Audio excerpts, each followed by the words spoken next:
Hi, and welcome back to Football Made Simple.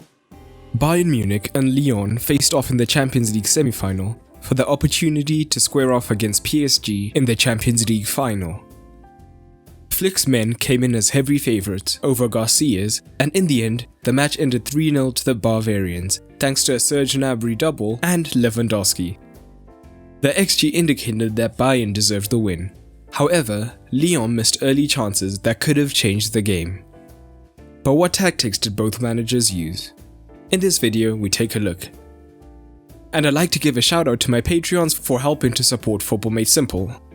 Their support helps to sustain the channel, and if you have the means and want to support Football Made Simple, head on over to patreon.com/footballmadesimple and you could get access to exclusive videos as well as early access to videos including Heinkes' treble-winning Bayern side, how Thiago could complete Liverpool, and how Sancho would fit in at United, and much more. Now, let's get into it. A quick reminder of the formations used by both sides, as seen on the OneFootball app. OneFootball will get you match updates, formation updates, as well as player and team stats, and so much more. And the best part is, you can get it absolutely free through the sponsored link in the description below.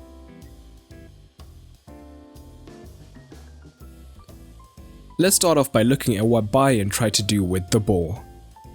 Of course, from the back, Bayern would look to play out short to their centre-back duo, and early on in the match, Lyon sat deeper in a mid-block, meaning that Bayern came through their defensive third relatively unchallenged. It was only once behind that Lyon started to press more aggressively. And early on in the match, Lyon's mid-block was a 5-3-2, with the forwards and the midfield three fairly narrow.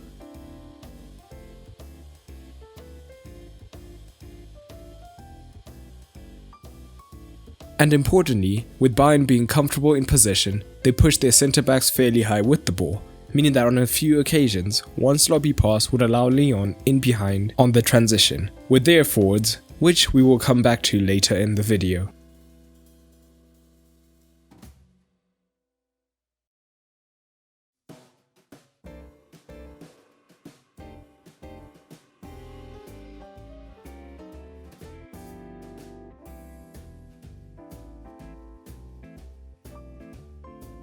But generally, when Lyon used a front two and began to press in the midfield third, it was up to Thiago to drop between the centre-backs to form the third man, allowing them to split wider and give Davies and Kimmich the cover so that they could move forward.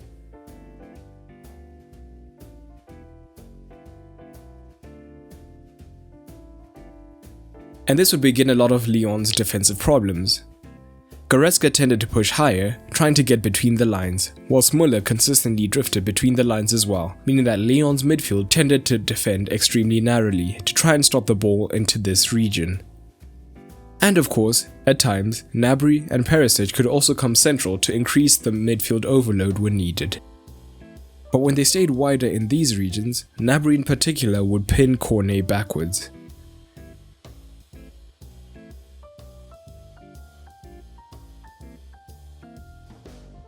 Thiago often acted as the metronome, switching the ball consistently to the fullbacks who were free as the Lyon wingbacks were pinned back.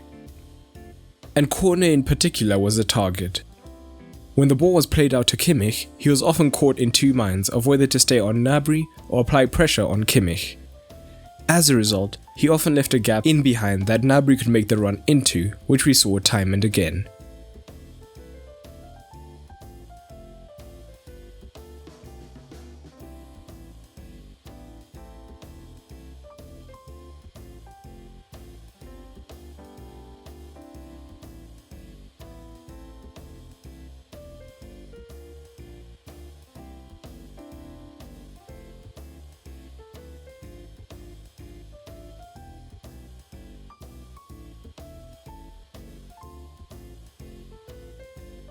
We even see shades of this in Gnabry's first goal.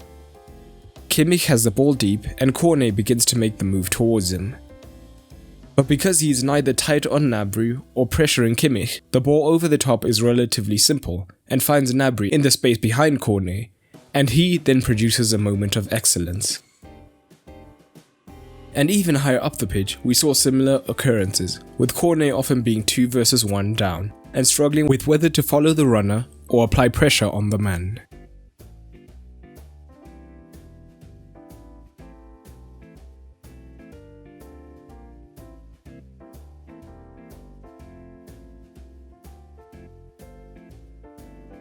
On the left, we saw them try to take advantage of the narrow midfield once again.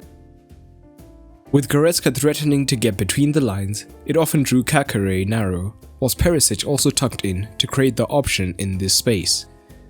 This would naturally draw Dubois central, and this would free Davis to receive the ball out wide, particularly early on in the match.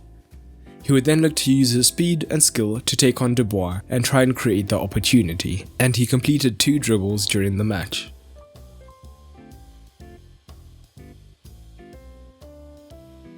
So, we saw Lyon try to mitigate this by switching to a 5-4-1 instead, with Aouar moving wide to the left and Ekambi wide to the right.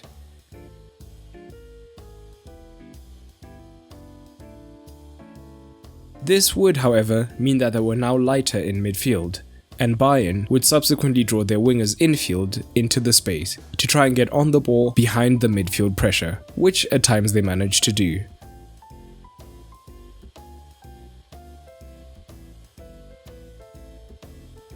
But Lyon also looked dangerous at times during their attacks. Bayern's high line was an area that Lyon consistently looked to exploit. Particularly on the left-hand side, when Depay came in central, ready to run in behind, it caused Kimmich to drift much more narrow. This would then create space on his blind side for Aouar or Cornet to then push into the space and look to attack the goal, which happened on more than one occasion.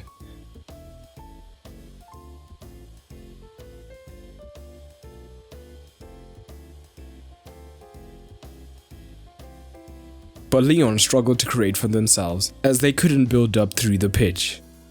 When Lyon's centre-backs had the ball, Bayern would push up in a man-to-man manner, looking to cut off any passing options. This would often force the ball back to the keeper, who, without options, would look to play it long, and Bayern would begin the play from there.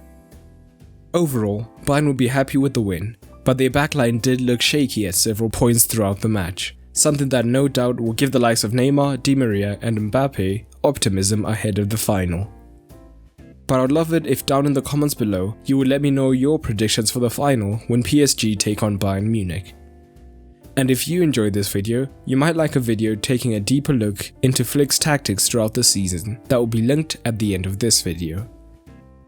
And a big shout out to all my Patreons, including Bill Yarnell, Darius Nute, Kusha Aslani, Jorge Ferreira, Devious Z, Karen Meta, Patrick Capelli, Alvin Allen, Alistair, and the one and only Benko. Head on over to patreon.com/footballmadesimple to help support the channel. But that's all for today, and remember, keep it simple.